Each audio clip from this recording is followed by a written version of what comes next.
नमस्कार। मुद्दा तो है मैं आपका स्वागत है। मैं हूं आपके साथ ब्रजेश चौक से। आज मुद्दा है कांग्रेस की कहानी कलह पुरानी। कांग्रेस में जब जब बदलाव की सुगबुगाहट होती है उसे कांग्रेस की कलह कथा से जोड़ दिया जाता है। ताजा मामला कांग्रेस के प्रदेश प्रभारी जेपी अग्रवाल का है। सियासी गलियारों में इस बात पर बहस गर्म है कि उनका संगठन के काम में दखल इतना बढ़ गया है कि उन्हें हटाया जा सकता है। वैसे जेपी अग्रवाल उन नेताओं में शामिल हैं जो अपनी पार्टी को और पार्टी के नेताओं को आईना दिखाते रहे, लेकिन उनके हटने की अटकलों पर बीजेपी चुटकी ले रही है।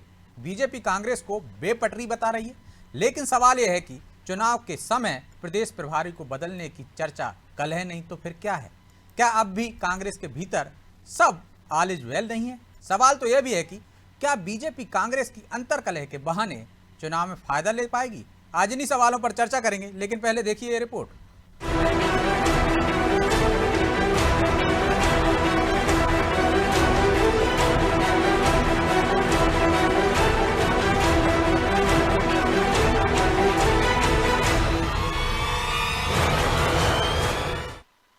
कांग्रेस में फिर घमासान, चुनाव से पहले होगा बदलाव, जेपी अग्रवाल को हटाने की चर्चा, बीजेपी ने कांग्रेस को घेरा।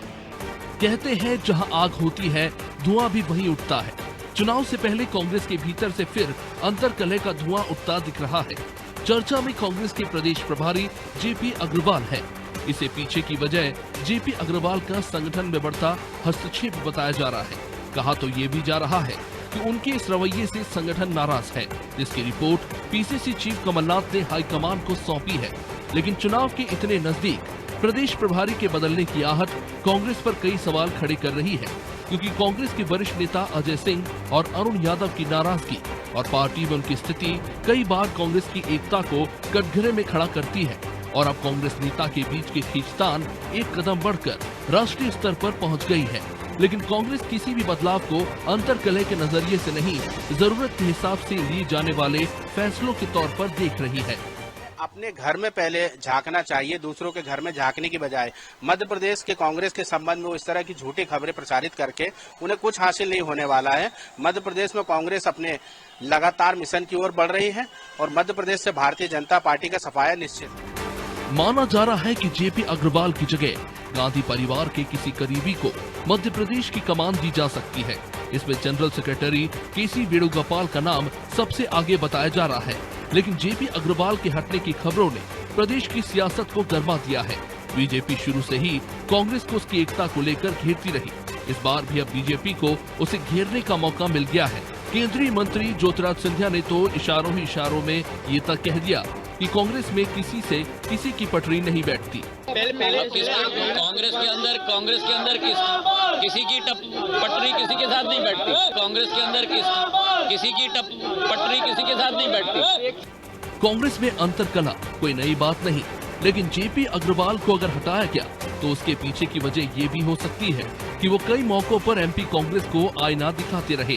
कुछ महीने पहले जबलपुर में वरिष्ठ नेता से उन्होंने ये तक कह दिया था कि जिन कार्यकर्ताओं के कंधों पर चढ़कर नेता और सांसद विधायक बने उन्हें बुलाया जाता रहा और जमीनी कार्यकर्ताओं की उपेक्षा से ही पार्टी कमजोर हो गई। इतना ही नहीं, पिछले दिनों उन्होंने कमलनाथ के सीएम फेस को लेकर कहा था कि कांग्रेस में अभी कोई सीएम चेहरा तय नहीं हुआ।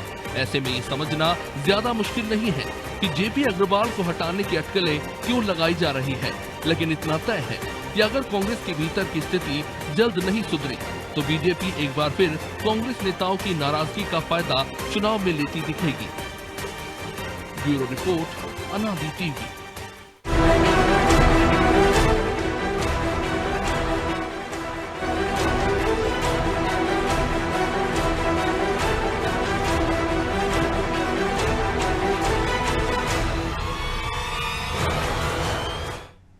तो इस मुद्दे पर चर्चा के लिए हमारे साथ जुड़ गए हैं सिद्धार्थ सिंह राजावत, कांग्रेस प्रवक्ता हैं, ब्रजगोपाल लोया, बीजेपी प्रवक्ता हैं, सूर्यकांत चतुर्वेदी, वरिष्ठ पत्रकार। तीनों मेहमानों का बहुत बहुत स्वागत है। सिद्धार्थ जी, सुन पा रहे हैं आप मुझे? बिल्कुल सुन पा रहे हैं। शुरुआत आपसे ही करते हैं। तमाम मंचों पर आप कहते रहे कि बीजेपी गुटों में बटी है। भाजपा गुट यानी नाराज गुट, महाराज गुट, शिवराज गुट। लेकिन आपके घर से अच्छी खबर नहीं आ रही। कह रहे हैं वहाँ भी अंतर्कलह चल रही है, सब कुछ ठीक ठाक नहीं है। जेपी अग्रवाल को हटाया जा सकता है क्योंकि उनके बयान प्रदेश कांग्रेस अध्यक्ष को अच्छे नहीं लगे शायद। सिद्धार्थ जी। जी, आवाज आ रही है आपको? जी आ रही है।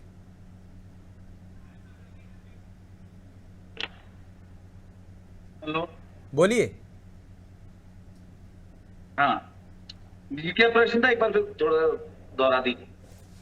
आप अब तक कहते रहे हैं तमाम मंचों पर कि बीजेपी गुटों में बटी हुई है, नाराज भाजपा, शिवराज भाजपा, महाराज भाजपा, लेकिन आपके घर से अच्छी खबर नहीं आ रही है। जेपी अग्रवाल नाराज हैं या उनकी कमलनाथ से पटरी नहीं बैठ रही। सिंधिया जी कह रहे हैं कि वहां किसी से किसी की नहीं पटती है। इसका आधिकारिक आपके पास कोई प्रूफ है कि आज जेपी अग्रवाल जी के बारे में जो आपने डिबेट रखी है? मैं तो अटकलों की बात कर रहा हूं, मैंने कहीं ये कहा नहीं है कि हटाई दिया गया है, हटाई जा रहा है। मैं तो जो आरोप लग रहे हैं, जो बीजेपी कह रही है कि वहां किसी से नहीं पटती है, आपसे इसलिए शुरुआत की है मैंने। हाँ देखिए, इसका अगर आप दूसरे पहलू पे जाएं तो आज भारतीय जनता पार्टी के अंदर गुटिया राजनीति देखने लगी है, और आज कहीं ना कहीं जाके अब उनको काउंटर करने के लिए कुछ नहीं मिला तो एक नई चीज लेकर आ गए। अभी शायद ज्योतिरादित्य सिंधिया जी को मालूम नहीं है, जबकि ग्वालियर के होते हुए अभी प्रियंका गांधी जी आई थी तो 4 दिन पूर्व जेपी अग्रवाल जी ग्वालियर आ गए थे, और पूरा का पूरा हमारे जो प्रभारी हैं माननीय जेपी अग्रवाल जी, उनके नेतृत्व में पूरा प्रोग्राम डिसाइड हुआ, पूरा प्रोग्राम उनके हिसाब से हुआ, सारे पदाधिकारी उनके हिसाब से बनाए गए। ये सिर्फ भारतीय जनता पार्टी की आज जो एक हार है, भारतीय जनता पार्टी की बौखलाहट है, वो आज सामने निकल के आ रही है। मैंने आपसे पूर्व में भी आपके चैनल पे कई बार बोला ब्रजेश जी, नाराज भाजपा, महाराज भाजपा, शिवराज भाजपा, कैलाश भाजपा और बीमार भाजपा, तो ये कहीं ना कहीं अब है ना, जो सिंधिया भाजपा है वो अपने बोलने लगी है, क्योंकि सिंधिया को दरकिनारे करके नरेंद्र सिंह तोमर जी को आगे ले आए, कम से कम इस पर भी बात कर लें कि उनको तवज्जो दी नहीं जा रही। अभी 2 दिन पुराने पेपर में मैं पढ़ रहा था दैनिक भास्कर में कि उसमें लिखा है कि सिंधिया ठेमे के लोग टिकट के लिए दर दर भटक रहे हैं। तो ये क्या है, मैं पूछना चाहता हूं। अभी इमरती देवी मुर्मू जी आई थी, राष्ट्रपति हमारी, उनको कुछ महिलाओं के साथ, पत्रकारों के साथ वो एयरपोर्ट पे लेने गई, तो ये आधिकारिक है, इसका सत्यापित भी कर दूंगा। इमरती जी ने बोला कि महाराज ने तो हमें मरवाया दो, हमारी तो राजनीति खत्म कराए थे। बोले जो महाराज के चक्कर में हमारी तो राजनीति खत्म है गई। अब तो महाराज के लोग बोलने लगे हैं, और ये उसकी रिकॉर्डिंग भी है, बाकायदा इमरती जी की रिकॉर्डिंग भी की है वरिष्ठ पत्रकार ने। तो कम से कम जिनके घर कांच के हों, शीशे के हों, दूसरे पे कम से कम पत्थर ना फेंके, पहले अपने घर की सुलह कर लें। बीडी शर्मा जी बयान देते हैं भोपाल में कि चंबल की जो नूरा कुश्ती है उसको बंद कमरे में निपटाया जाए। उधर नरेंद्र सिंह तोमर को आनंद फानंद में बुला के आगे किया जाता है, इधर शिवराज जी दिल्ली भागते हैं।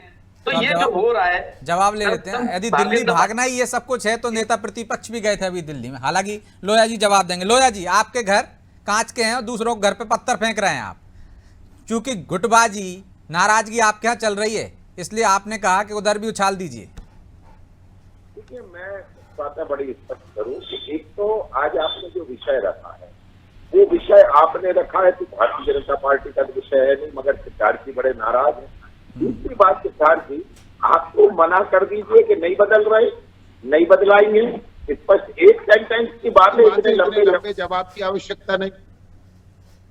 मेरी बात तो सुन लीजिए, आप फिर अपनी बात रखिए। बड़ा छोटा सा काम है कि आप ये तय कर दीजिए कि वो नहीं बदल रहे।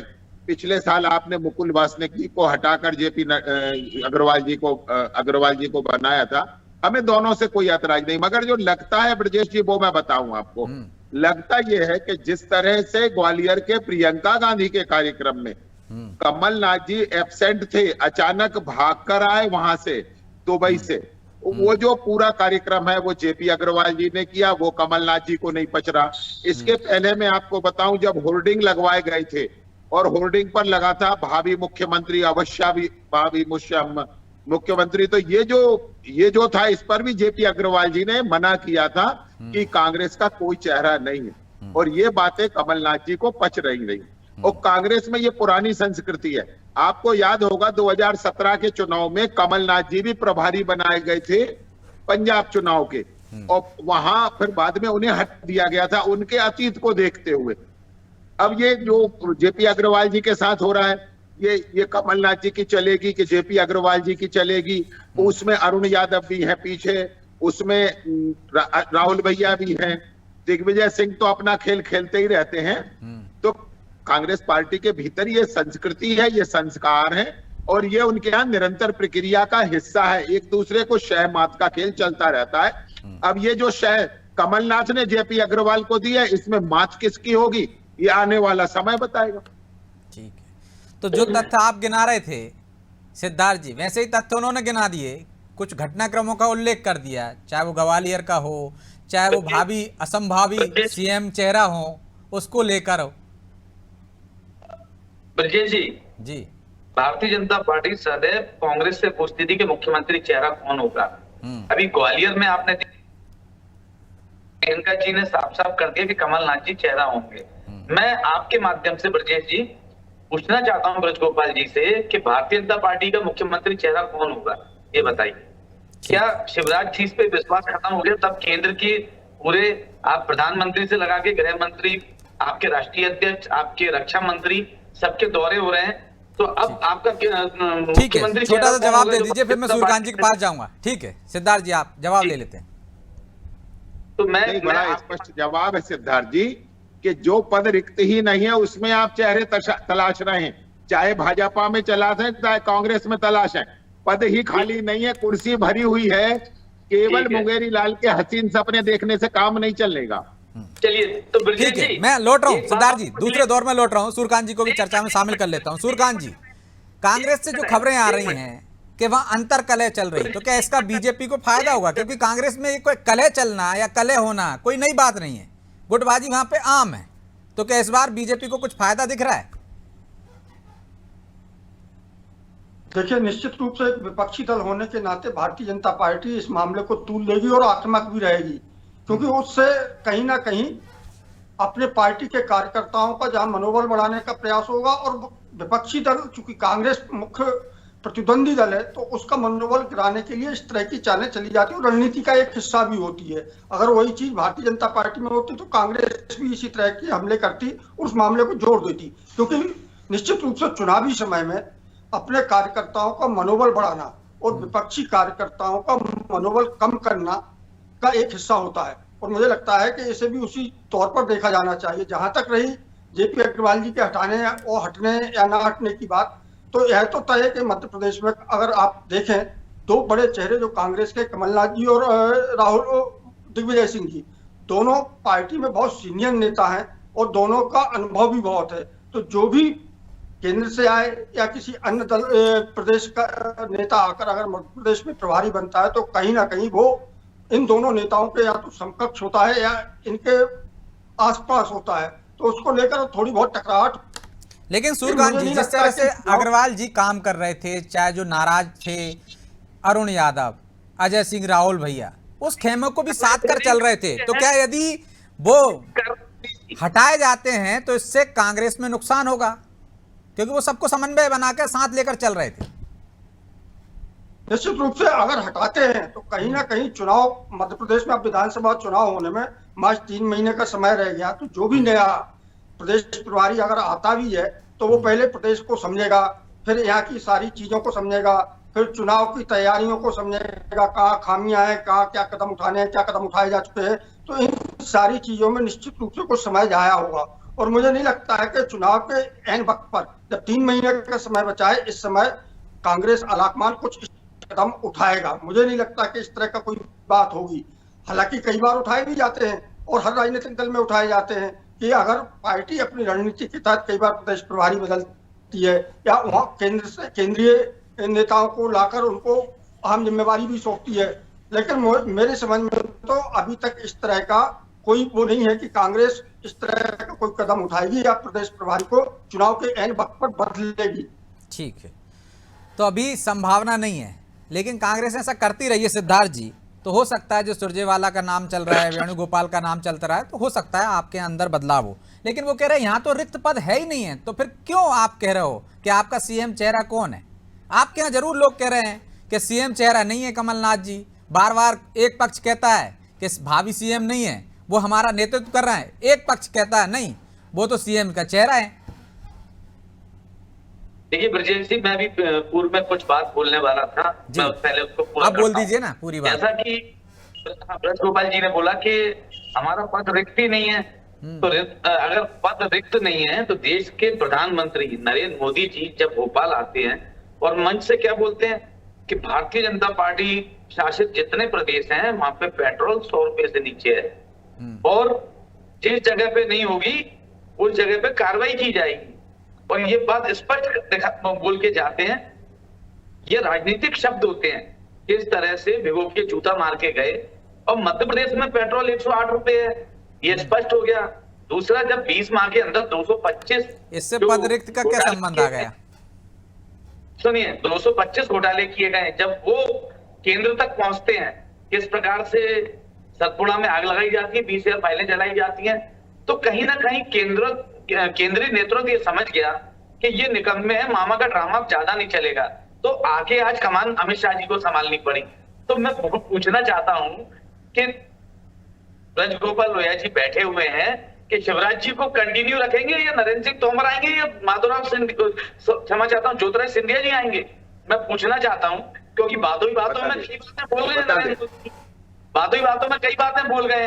और आप रही भाभी मुख्यमंत्री की, तो ये पूर्व में ही हो गया था, ये राहुल जी ने भी स्पष्ट कर दिया था कि हमारे मुख्यमंत्री का। ठीक है, जवाब ले लीजिए। बता दूं, अगर आप रुक जाए, ठीक है, आप रुक जाए तो मैं बता दूं, मैं बता दूं। ना तो अमित शाह जी चेहरा है, ना भूपेंद्र यादव जी चेहरा है, ना अश्विनी वैष्णव जी चेहरा है, और जिनकी आपने नरेंद्र सिंह तोमर जी की बात करी, वो 2008 से लगातार भारतीय जनता पार्टी का कैंपेन देख रहे हैं और 2018 में भी इसी जिम्मेवारी पर थे।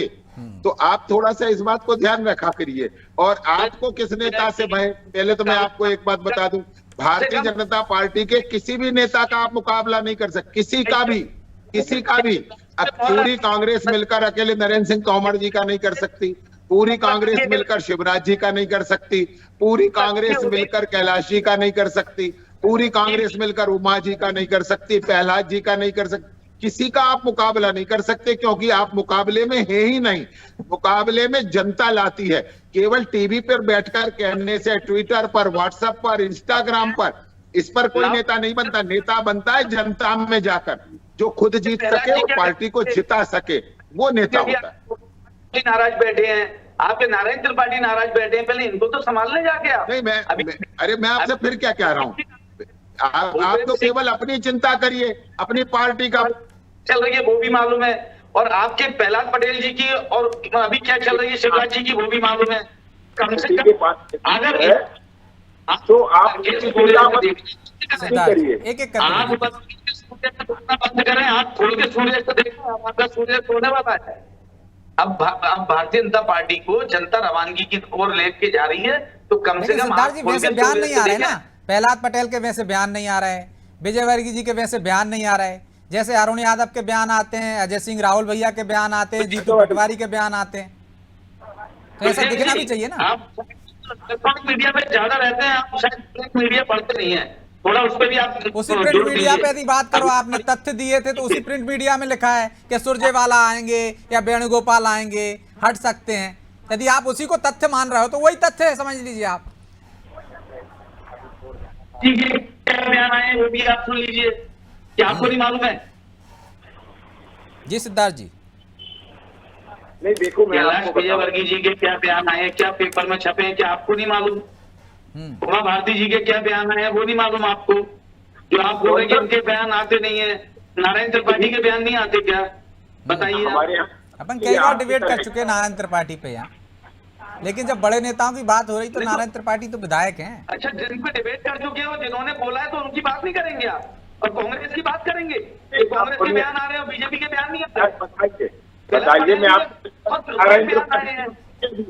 नारायण त्रिपाठी जनता पार्टी के एक दर्जन नेता है। जवाब दे रहे हैं राजावत जी।